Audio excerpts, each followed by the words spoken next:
اور اللہ تعالیٰ کا فرمان ہے کہ یہ میرا فضل ہے، اسے تلاش کرو، سپینڈ کرو۔ یہ تو انتہائی آسان طریقہ ہے مجھے خوش کرنے کا۔ تم کماؤ، میں نے تمہیں صلاحیتیں اتنی دی ہیں، میں نے تمہیں مواقع اتنے دیے ہیں، ان پر خرچ کرو جن کی صلاحیتیں بھی کم ہیں، جن کے پاس مواقع بھی کم ہیں۔ چنانچہ میں نے جب نواز شریف کی وہ تصویریں دیکھی تو میں نے محسوس کیا کہ نواز شریف صاحب بہت امیر آدمی ہیں، ارب پتی ہیں، اور یہ ارب روپے نہیں ہیں، ڈالرز ہیں۔ لیکن کیا فائدہ ان اربوں ڈالرز کا کہ جن کی ٹریل دیتے وقت آپ کو یہ کہنا پڑے میرے نہیں ہیں، یہ کسی اور کے ہیں، میرے نہیں ہیں، یا میں نے بھینسوں سے کمائے ہیں، یہ اور کوئی وہ سارا سلسلہ نہیں ہے۔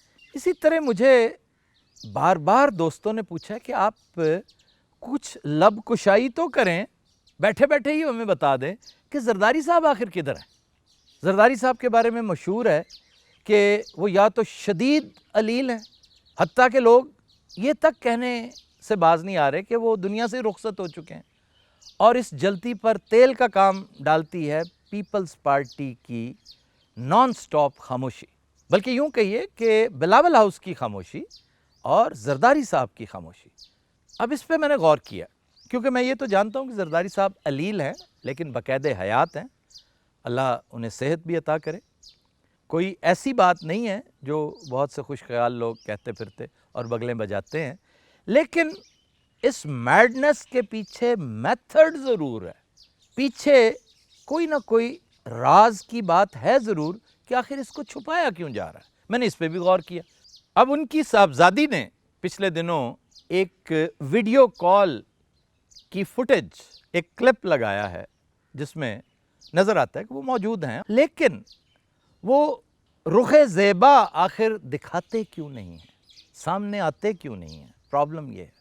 میں نے جب اس پہ غور کیا علالت کے دوران، چونکہ میرے پاس ٹائم ہی ٹائم تھا، تو انتہائی قلیل مدت میں مجھے چیزیں سمجھ آنے لگیں، کیونکہ میں زرداری صاحب کو تھوڑا سا جانتا ضرور ہوں بی بی کے ریفرنس سے، کیونکہ بی بی کے ساتھ ایک نسبت رہی ہے، لیکن انہیں اگر میں نے جانا اور سمجھا ہے نا تو ایڈیوسنکریسی کے حوالے سے، کیونکہ میں لوگوں کی ایڈیوسنکریسی کو ضرور مد نظر رکھتا ہوں۔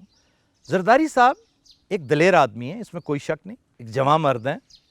آپ نے دیکھ ہی لیا ہے کہ اب تک انہوں نے جو کچھ کیا ہے، جو کچھ کیا ہے، اس کے باوجود وہ ڈٹے ہوئے ہیں، تو اس جواں مردی کی ایک قسم ہے، اس سے انکار نہیں کیا جا سکتا۔ دوسرا یہ کہ زرداری صاحب ایک سپورٹس مین ہیں۔ زرداری صاحب فزیکل فٹنس کا بڑا خیال رکھتے ہیں۔ میری ان کے ساتھ 20 ملاقاتیں ہیں جن میں ہمیشہ پوچھا کرتے تھے جم کا تذکرہ، سوئمنگ کا تذکرہ، شکار کا تذکرہ، فٹنس کی باتیں، خوراک کی باتیں۔ وہ ایک خوش شکل ہینڈسم رائڈر ہوا کرتے تھے جب بی بی نے ان سے شادی کی۔ بی بی نے انہیں پولو کھیلتے دیکھ رکھا ہے، تو فٹنس کا وہ عالم جب آہستہ آہستہ ڈھلتا ہے تو بڑے بڑے پہلوان، جگادری، بڑے بڑے سینڈوز اور بڑے بڑے حسین پری چہرہ اداکار اور اداکارائیں وہ پھر دنیا سے غیر ضروری پردہ کرنے لگتے ہیں کہ میں نے سامنے نہیں آنا۔ تو آج کا زرداری اگر آپ دیکھیں اور اسے کمپیئر کریں اس سپورٹس مین کے ساتھ، تو ایک فرق ہوتا ہے 18-20 کا، 19-20 کا۔ ہم بھی ایسے نہیں ہیں جیسے ہوا کرتے تھے، لیکن کچھ فرق ہوتے ہیں جو زمین آسمان کے فرق نظر آنے لگتے ہیں۔ زرداری صاحب اس وقت اس سپورٹس مین، اس رائڈر، اس پولو پلیئر سے میلوں نہیں بلکہ سینکڑوں میل دور ہو چکے ہیں۔ اس لیے وہ سامنے اس وقت تک نہیں آئیں گے جب تک ان کی فٹنس واپس نہیں آ جاتی۔ تو یہ ایک چھوٹی سی چیز ہے جو میں نے اس لیے شیئر آپ کے ساتھ کی کہ میرے پاس ٹائم بہت تھا تفکر کا، غور کا، بلکہ آپ کے ارد گرد لاتعداد مثالیں ہیں۔ آپ مجھے خود بتائیں کہ ہیر رانجھا والی فردوس کو آپ نے آخری مرتبہ کب دیکھا؟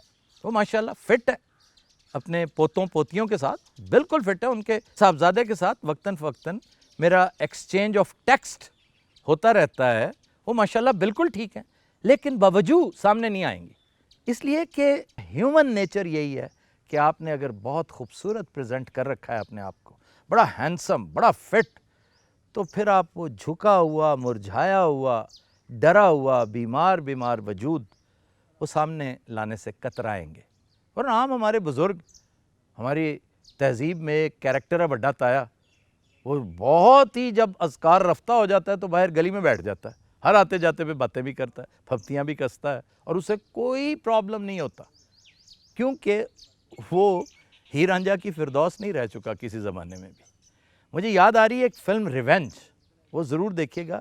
اس کی ہیروئن ہے میڈلن سٹو, ویری گڈ لکنگ, ہینڈسم, خوبصورت کیریکٹر ہے وہ ایک ڈرگ لارڈ کی بیوی ہے, اور وہ اینٹنی کوئن ہے. ساؤتھ امریکہ کی یہ کہانی ہے. تو اس کا ایک دوست ہوتا ہے ڈرگ لارڈ کا, کیون کاسٹنر, ایک ینگ مین. اس کے ساتھ اس کا افیئر شروع ہو جاتا ہے. ڈرگ لارڈ کو پتہ چل جاتا ہے.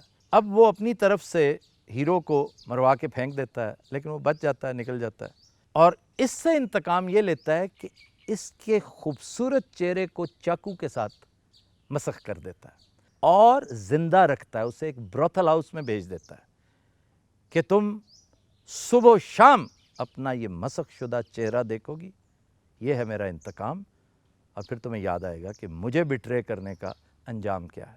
یہ الگ بات ہے کہ ہیرو بالآخر اس تک پہنچ جاتا ہے, لیکن اس وقت وہ زندگی کی آخری سانسیں لے رہی ہے. تو وہ جو ہی اس پہ جھکتا ہے اسے دیکھنے کے لیے, تو اپنے منہ کے آگے ہاتھ رکھ لیتی ہے کہ یہ تو میرا محبوب ہے, اس نے مجھے حسن و جمال کے پیکر کے طور پہ دیکھ رکھا ہے, اب یہ میرا مسخ شدہ چہرہ کیوں دیکھے.